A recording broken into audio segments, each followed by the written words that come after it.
Welcome back to Shattering Myths. We are indeed privileged to have the foremost authority on the religion of Islam with us, calling in from Europe. His name is al-Rassooli. He's written a multi-volume set called Lifting the Veil, The True Faces of Muhammad and Islam. We did exchange an email this morning, earlier today, the afternoon in Europe, on which of two topics we were going to cover today. And in the cross-the-pond arm wrestling IQ1, he wanted to discuss the president's obsession with his agreement with Iran, and I wanted to discuss the 8th surah of the Quran and how Badr makes Islam nothing more than a criminal enterprise. His topic is more timely than mine. And so, IQ, what's your take on the President of the United States as he seems obsessed with an agreement that is complete and total capitulation? I would like to assert once more, that the worst enemies of the American European people are most of our own leaders in politics, academia, clergy, and especially the media. Yeah, we agree. Willfully and with malice aforethought, literally. Deceive their listeners regarding the fact and reality of the existential threat posed to Western civilization by Islam and Muslims. Yep. I would like also to point out. By the way, that is a powerful statement. Oh. What you're saying here is that while Islam is a deadly and destructive threat, and Islam may well be the single most deadly and destructive threat on earth today, that there is a threat even worse and even more destructive and more deceitful and more deadly than Islam. If I'm listening to you correctly, and you're saying the threat is from the leaders in academia, in the media, particularly in politics, and the military, who are lying on behalf of Islam, misleading people on behalf of Islam, aiding and abetting this religion as it seeks to destroy the world. Is that what you're saying? Absolutely. I want to point out also the following self-evident items. Why Obama should not have agreed to this utterly lopsided deal. A deal, by the way, totally to the advantage of the Ayatollahs, without a single advantage to the USA. First and foremost, Obama has been reluctant to engage the enemies of America, such as the Taliban, ISIS, and Iran, for two crystal clear reasons. One, because he had already received the Nobel Peace Prize. As a man of peace, he will not do anything to go to war. He will do everything not to go to war. And not because I'm supporting war, but I'm explaining his reluctance. Item number two, because as he had repeatedly asserted in his books, and for the last 7 years, acting out his thought processes, Barack Hussein Obama must bring down the USA from her exceptional level to that of the most despicable members of the United Nations. I know you disagree with America's, what they did in Afghanistan, what they did in Iraq, but I'm not discussing that. I'm discussing the mindset of Obama. He is destructive. Contrary to all the bullcrap emanating from the mouth of the self-serving Muslim traitor-in-chief in the White House, called Barack Hussein Obama, and his lapdog, John Kerry, this deal was opposed by most of the top-level military commanders, including Chairman of the Joint Chiefs of Staff, Dempsey. In fact, I listened to one of the audio videos between Senator Johnny Ernest, Republican from Iowa, in Congress in investigation, and they asked Dempsey about the deal. He said, I can tell you that we have given Obama a range of options. Of course, we called him the president. We gave the president a range of options. It wasn't a matter of either to go to war or to make peace, which is exactly the opposite of what Obama has been saying. Somebody else also said something. Yeah, Obama has said that you either agree with my deal or you go to war. And that's what Obama has said. That's kind of like Neville Chamberlain. We've achieved peace in our time. We've avoided war, but through capitulation. Yeah, it's exactly the Neville Chamberlain approach. Yeah. The other one is the defense Intelligence Agency.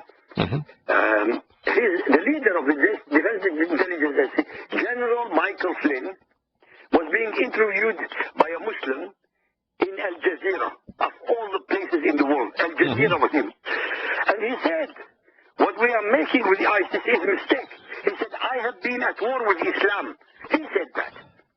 He said to the interviewer, I have been at war with Islam for 10 years. And the interviewer told him, what do you mean with Islam? He said, yes, with the ideology. Well, he is not, but he hasn't been at war with Islam. It is the other way around. Islam has been at war with all of us for the last 1400 years. Correct. So even Lieutenant General of Michael Flynn of the Defense Intelligence Agency hasn't a clue. They really don't have a clue. No. They speak about radical Muslims as if they are shades of Islam. They don't exist. I mean, Right. This is the most remarkable thing. We are dealing with people who are running the show on our behalf, but they don't know what the hell they're talking about. By the way, did you know also, contrary to what Obama is saying, the Saudis, the Egyptians, the Jordanians, and many other Sunni Muslims are against the deal because Iran is Shia Muslim, their deadliest enemy. Right. Then he sticks to the Jews. Yeah, let me just stop you there.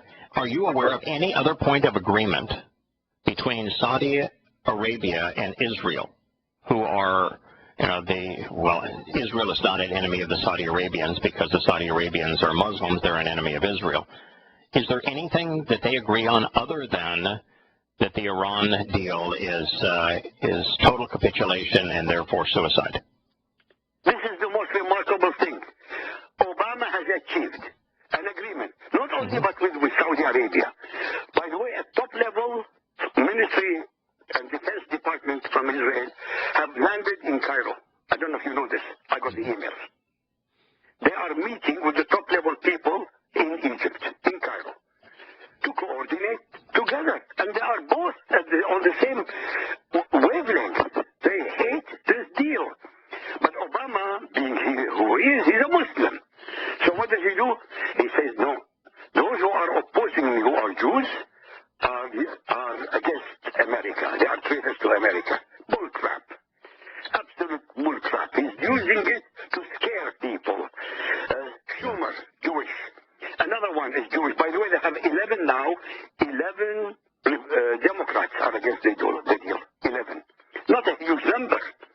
But you know something? It's picking up. People are waking up.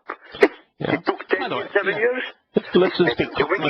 Let's be clear about two things. One is that the deal is total capitulation. There is nothing that the world is getting. And for those who would say, no, they're transforming 90% of their bomb-enriched uranium into a different form. And what I would say is, first of all, a year ago, the assessment was they didn't quite have enough highly enriched uranium to make a single bomb, and now the president is saying they have enough to make 9 bombs.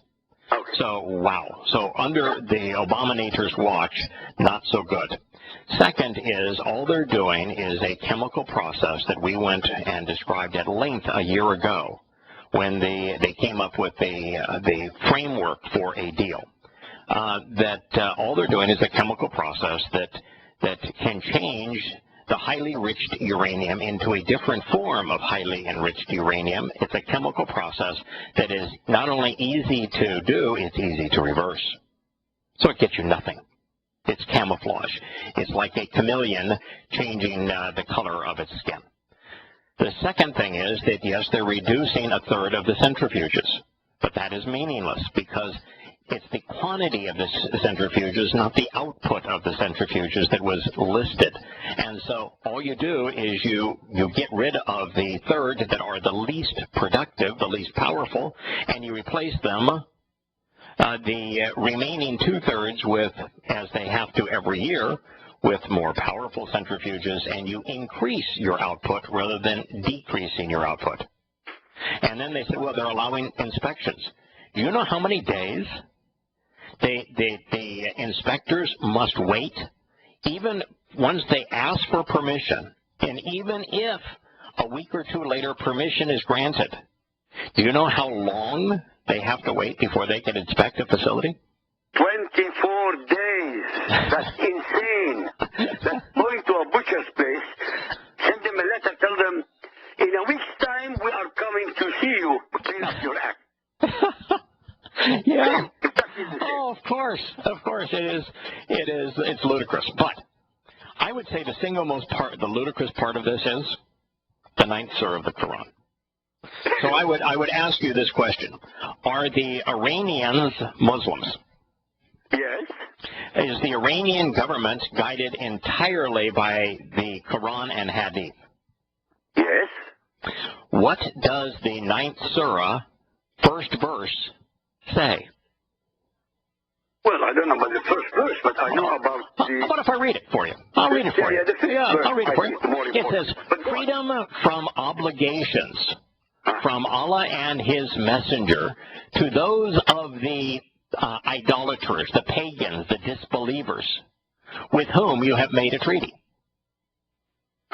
Now that is the noble Quran. I could read it in another Quran. It says a declarations in parentheses, of immunity from Allah and His Messenger to those of the pagans with whom you have contracted a mutual alliance. You prefer another translation, freedom from obligation from Allah and His Messenger towards those of the idolaters to whom you have made a treaty. Now, by the way, there's two problems with this. One is that the wording the grammar is so poor. It actually says freedom from obligations from Allah. So that's how it actually reads. Now, Muslims won't let you read it that way, so they change the grammar. So because the intent was to say that Allah and Muhammad, and they're one. And by the way, it's really interesting that this is supposed to be from God. Why do they give a hoot what Muhammad says? But when it's supposed to be freedom from treaties, are Muslims. So a treaty between a Muslim and a non-Muslim, the intent of this is not binding on the Muslim. So why would any informed and rational person make a treaty with a Muslim? If they are informed and rational, they wouldn't. Right. Has the ninth surah been abrogated? Yes. Yeah, in fact, we will continue on this thing. There's more in the ninth surah that's interesting. al-Rassooli with us. IQ, it is rather astonishing that you'd have the second to the last surah revealed, the ninth surah of the Quran, begin by saying that Muslims are not bound by any treaty or any commitment that they make with the non-Muslims. Didn't Yahowah etch in stone that you should not bear false witness? Absolutely. So how can this Quran confirm the Torah as the Quran claims? How can they be the same God as the Quran claims when Yahowah said, do not bear false witness? And this says, lie to non-Muslims.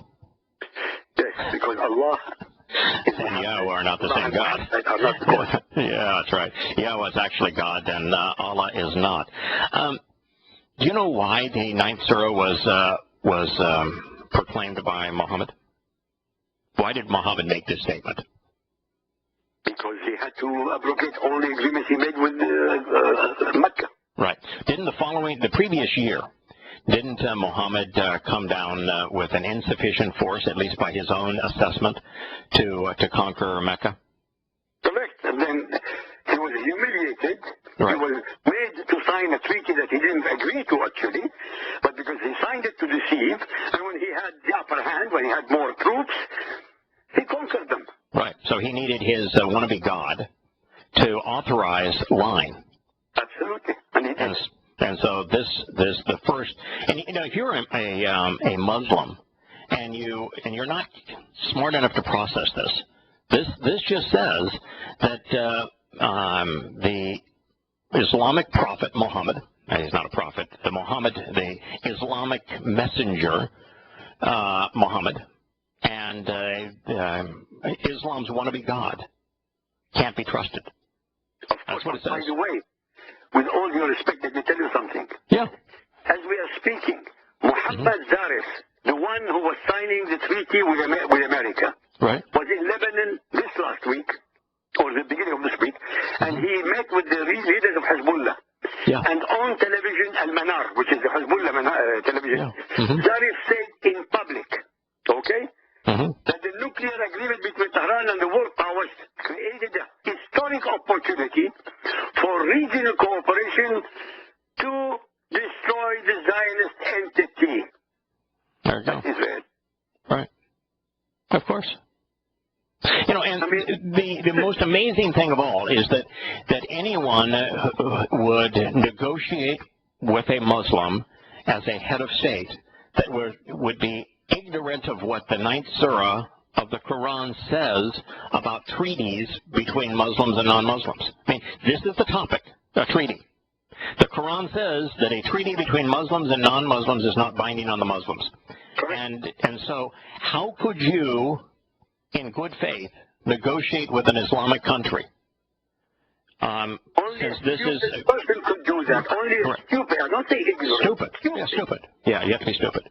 Because ignorant isn't, if you're going to be paid by a country to negotiate on its behalf, you can't claim ignorance. You know, it's just like if I commit a crime that I don't even know it's a crime because it's part of the text of a billion pages of the United States Criminal Code, my ignorance of the text of that code is not a defense. Absolutely, it's not a defense. Ignorance Right. is not a defense. It never is. In fact, Yahowah said, "My people are destroyed because of their ignorance." Ignorance is not a defense.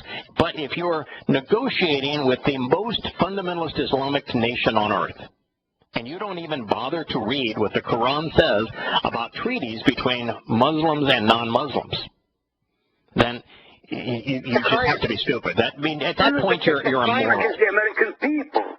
Correct. It is a crime. You're letting them down. Look, let's put it this way. Congress is sovereign, and it makes its own decision based not on what Israel needs, not on what Israel wants. It does it for the best security and well-being of the United States of America. Congress would only reject this deal if a big majority among the Republicans and many Democrats think that the accord is useless, full of holes, and hence needs to be thrown out with Obama. Right. That's the only way. Now, let's also keep in mind that there is no way to preclude the Iranians from getting a nuclear bomb. It's going to happen. There's no chance in hell, no. There is no way to preclude it. So the issue isn't, can we preclude Iran from getting a bomb? In fact, even the administration says, no, they're going to, if they honor this agreement, and if we're right, they're going to have a bomb in less than 10 years. And the reality is that they have enough uranium for 9 bombs right now. And that there is no purpose of the nuclear program other than to make bombs. That's the reality. But it can't be stopped. So then the issue is, if it can't be stopped, what is your best ploy? And the best ploy is to keep the sanctions, because it keeps them from being able to acquire the military hardware that they're deploying in the Sunni and Shia war right now. Takes resources away from them. $100 billion. Correct. So, IQ, I think that our views are fairly similar on this. But since someone would say, okay, so if you don't have this agreement, and that's what Obama's saying, then what? You've got nothing other than war. My sense is that with this agreement, what we do is prolong and intensify the war that America started between Sunni and Shia Muslims by giving Iraq to Iran, which is essentially what we did. And then through the Awakening program, creating the basis for the Islamic State.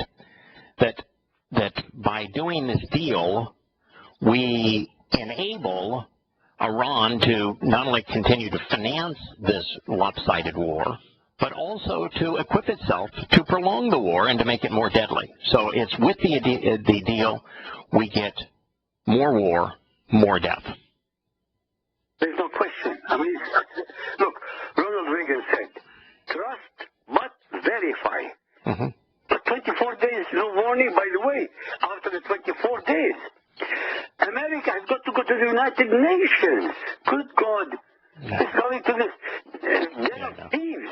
I know. But the big issue here, It took another 24 years. And I don't even care about the verification. I don't care about anything in the agreement because of the fact Iran's going to have a nuclear bomb and multiples of them, regardless of what we do. So the only issue is to recognize that because of our invasion of Iraq and us giving your country, your birth country, Iraq to Iran, that we created an imbalance of power that has now caused this Sunni-Shia civil war that is being fought on one side by the Islamic State and on the other side by Iran, and that since Iran is outgunned 25-1 and outmanned 5-1, this deal, which enriches Iran and gives Iran access to the world's military hardware, simply exacerbates that war. There's no question. We are going to face a nuclear war. Mm-hmm. Because these states, these Islamic states, they're unstable. Correct. Each and every one of them is unstable.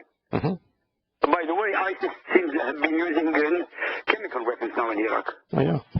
Well, but what's going to happen when the next target of the Islamic State? They bombed Baghdad for the express purpose of the same reason that America bombed Tokyo early in World War II, and that's just to cause the Iranians to have to deploy more assets around Baghdad to keep the people from panicking, because that's not where the Islamic State's going. The Islamic State's going to invade Jordan, and they're going to take over Jordan. And when they take over Jordan, what is the West going to do? Nothing. Yeah, Nothing. But it puts the world at the precipice of world war the moment that happens. That's 100% guaranteed. I agree with you. Right. Yes. So, when the Hashemite king is finished, this is beginning of war. There's no question about it. Right. Because they will become neighbors to Israel, right, and they will start attacking Israel, and Israel will retaliate. Look, this is not going to be a conventional war anymore. No. Israel is outgunned by at least 130,000 missiles. At least 130,000 missiles. Right. No nation on earth, can defend itself. It's impossible. Right. But, also here, because of the nature of this and the fact that Iran and Syria are both clients of Russia and China, and the United States is on the Sunni side, along with Europe, even though we're bombing the Sunnis in this war, which puts the United States in quite the fix here. We're against and allied with both sides. But what it does is it separates the world powers and the nuclear powers of the world. So we're really, the course that Obama is playing and is charting here is the exact same course that Neville Chamberlain plotted. It's an assurity of war, and this war will be World War III. No doubt, honestly no doubt. I mean, I'm comparing 1930s Chamberlain with Obama. Right. But let's put it this way.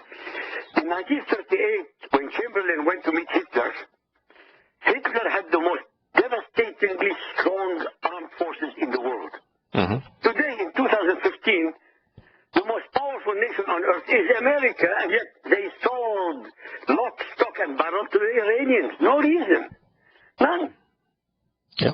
Well, that's the reality, and the reality is going to do exactly the opposite of what the Obamanator has been threatening. He's saying you either accept this agreement or you get war.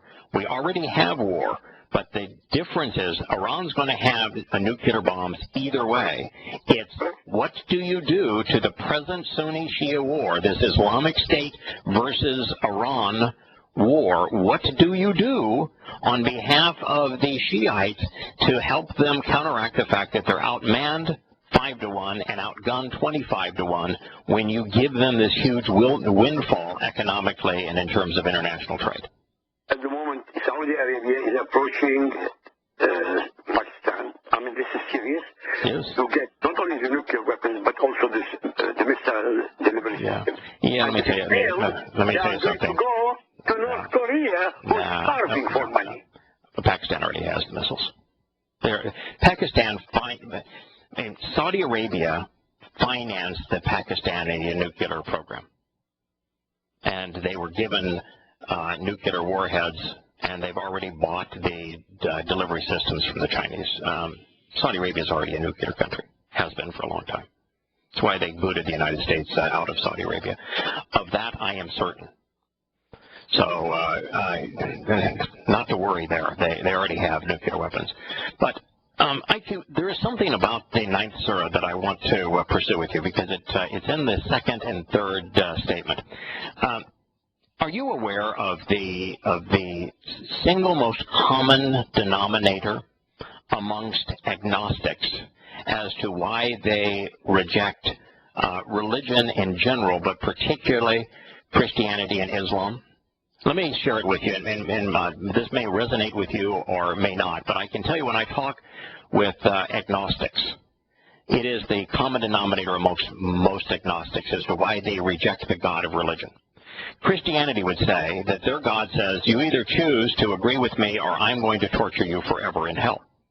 Islam says, you either agree with me, you submit to me, or I'm going to torture you forever in hell. There's only the choices in the Christian and Islamic religion of heaven or hell. And a good thinking agnostic would say, a God who says, you either capitulate to me or I'm going to torture you forever in hell is sadistic. Correct, I agree with you. Okay. So that is the number one reason that most thinking agnostics reject Christianity and Islam. You're aware of that? Yep. Okay.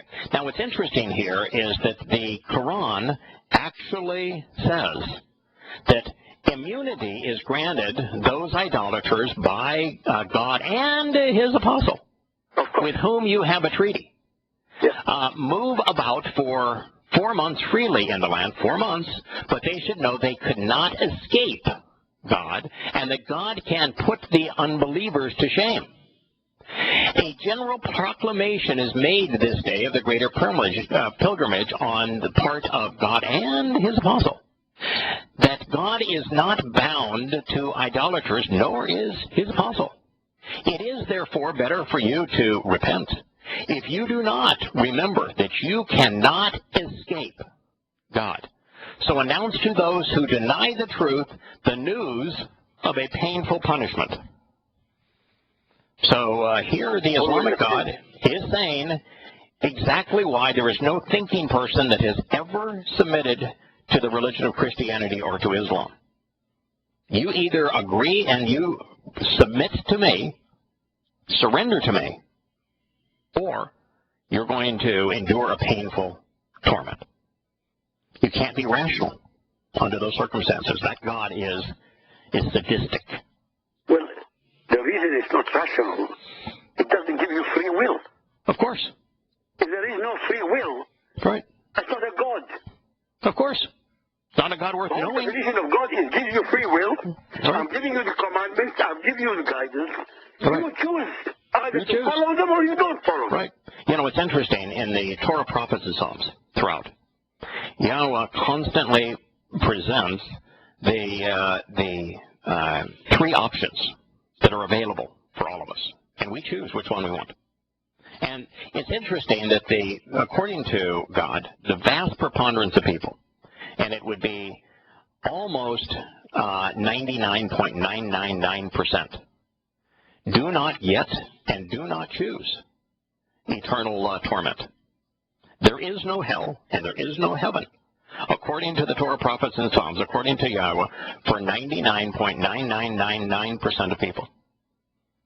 What he says is that if you choose to reject the guidance I've given you, if you choose to be associated with a false god, if you choose to reject everything I have to say, no problem. When your earthly mortal life is over, your soul is gone. No punishment, no eternal torment, no hell. No, you just simply cease to exist. Period. Yep. No penalty. And he says that over and over and over again. It's 99% of people, 99.99999. So the real God says, you get to choose, and if you choose not me, that's just fine. No punishment, no hell. He's very clear. Hell exists strictly, and it's Sheol. It is a place separated from Yahowah. There is no light, so there's no fire. There is no torture, and Yahowah's not there. It's the opposite of Allah torturing people. There is no torture. There are no physical bodies. And what he says is that place is an eternal, lightless prison for those souls who have deliberately and knowingly led people astray. There has to be a consequence for knowing and deliberately misleading. So, you and I are angry at politicians and clerics and media for misleading people. Well, so is God. And he says, for that there has to be a consequence. That's what Sheol is for. Totally fair. Yeah, isn't that fair? And he says, if you want to be in a relationship with me, I've got a covenant. It's my family, and there are 5 terms and conditions to participate in my family and 5 benefits if you choose it. And he says 1 in a million chooses it. But it's your choice. And this thing in the ninth surah. Yeah. You have freedom to choose. Right. In Islam, there is none. That's correct.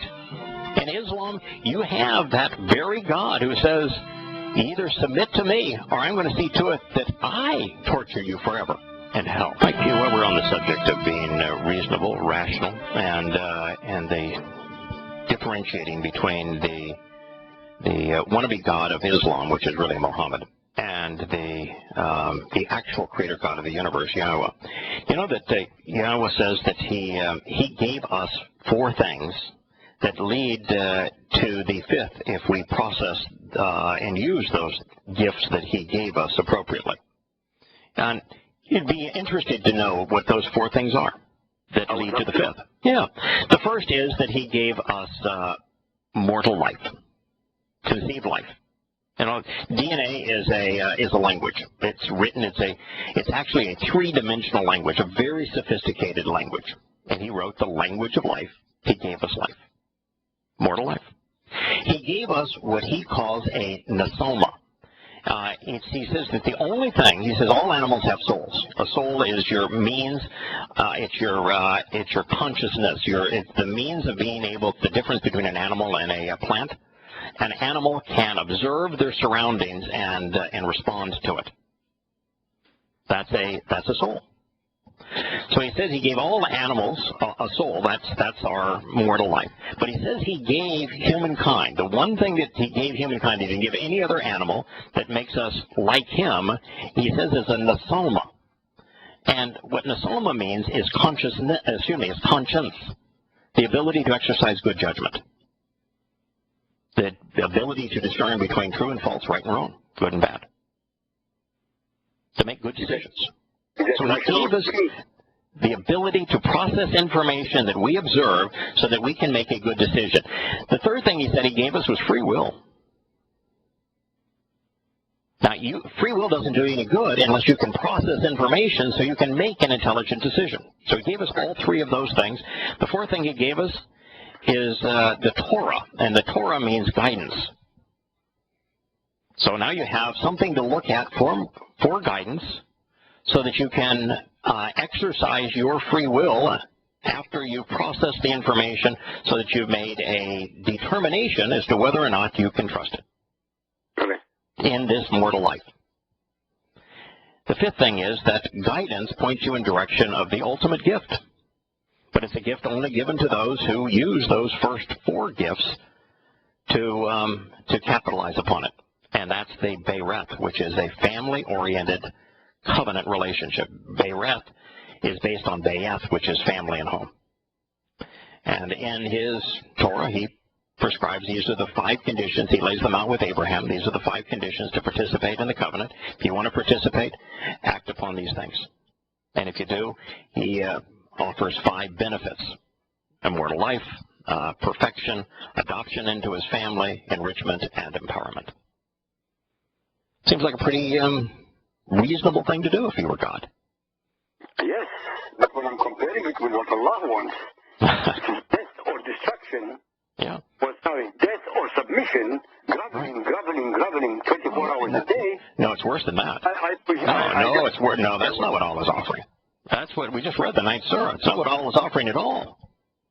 Allah is, the choice is total and complete surrender to Him, or eternal torture by Him. True. But this surrender comprises killing other people, correct, raping them, plundering them, deceiving them. Correct. Everything negative you can think of, Allah is ordaining it. Right. Correct. That is correct.